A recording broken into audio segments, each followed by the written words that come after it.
Many of us spend loads of time trying to beat the market, or just getting back to even.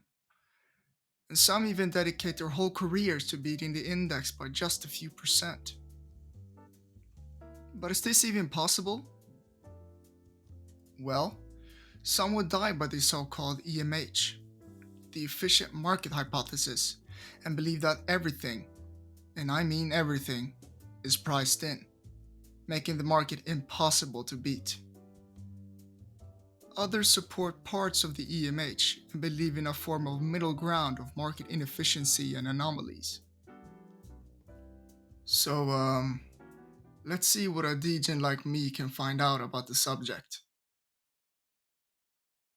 EMH, as we know it today, started with this guy called Eugene Fama, who in 1965 was pursuing a PhD in finance at the University of Chicago, and his thesis concluded that short-term stock price movements are unpredictable.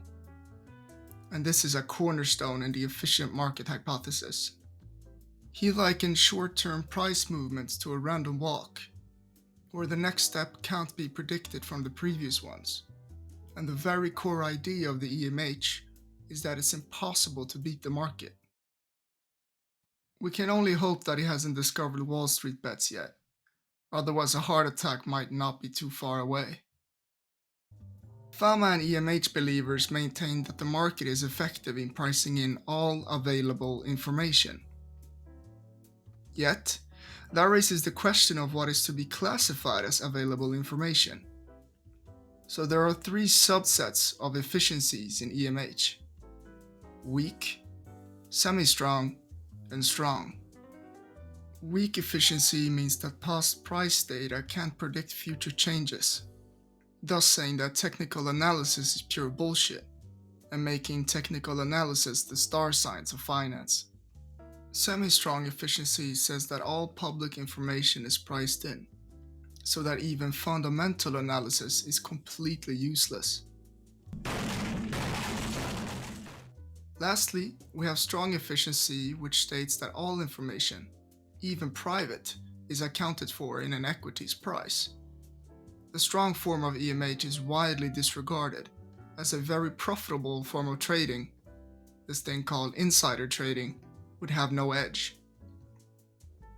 But it sure does. Now, you might be sitting there thinking, I actually know someone who beat the market for a few years, so I guess I just debunked EMH. Well, no, you little prick. Because, first of all, as most of you probably assumed, beating the market involves doing so consistently over a long period of time. But moreover, you also have to beat the market risk adjusted, meaning that the return of the stock turned out to be greater than its given risk premium. A stock's risk premium is based on something called beta, a metric of how volatile a stock is relative to the general market. So if a stock has a high volatility relative to the general market, it will have a higher beta, which in turn means that you need a higher return to justify that systematic risk. The risk premium is usually calculated by the Capital Asset Pricing Model, or CAPM for short. Now let's take Tesla as an example. If you calculate Tesla's CAPM on some time frame, you might get something like 28%. That means that in order to beat the market by owning Tesla shares, factoring in the risk you're taking, Tesla's stock needs to increase by more than 28%.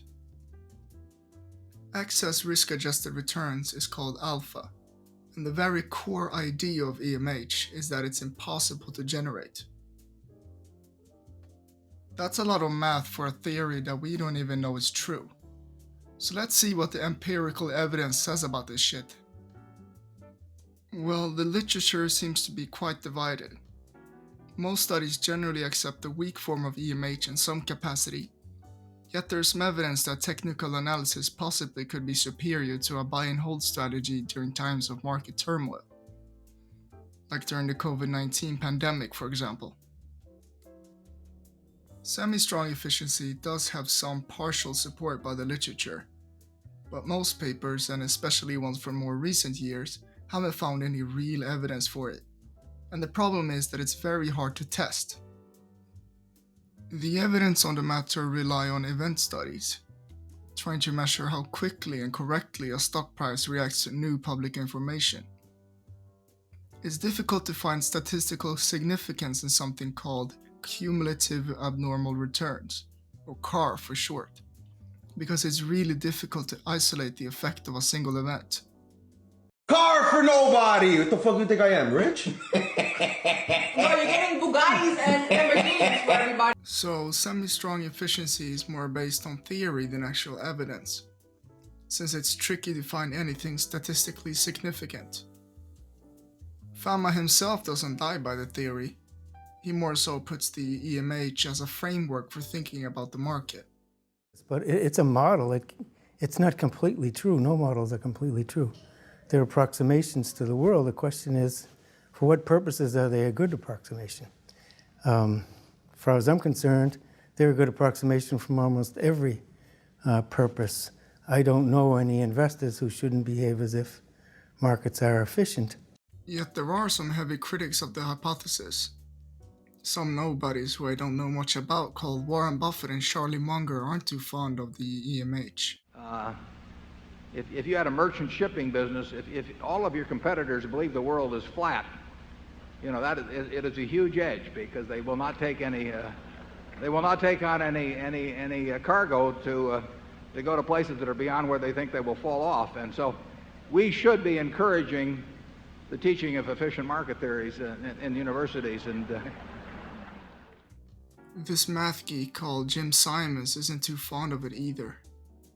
There's something called the efficient market theory, which says that there's nothing in the data, let's say price data, which will indicate anything about the future, because the price is sort of always right. The price is always right in some sense. But that's just not true. So there are anomalies in the data, even in the price history data. A huge problem for the EMH, as the quant king James Simons pointed out, is the existence of the many so-called market anomalies. Take the January effect, for example. The January effect meant that the stock market averaged a higher return in the month of January than in the other 11 months.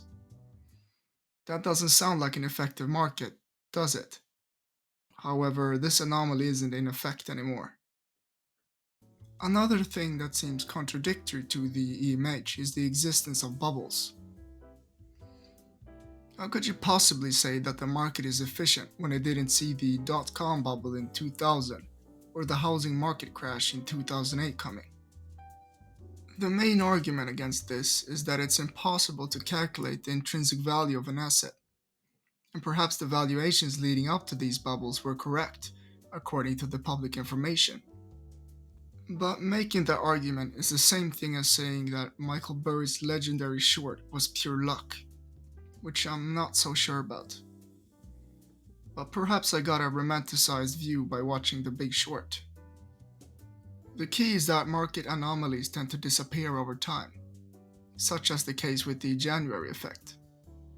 As investors start recognizing an anomaly, it gets exploited, and the anomaly diminishes as a result. Perhaps if investors had an infinite amount of time in a market where no new anomalies emerged, the market would become perfectly efficient even to the last decimal point. Too bad for Fama that infinity is infinitely far away.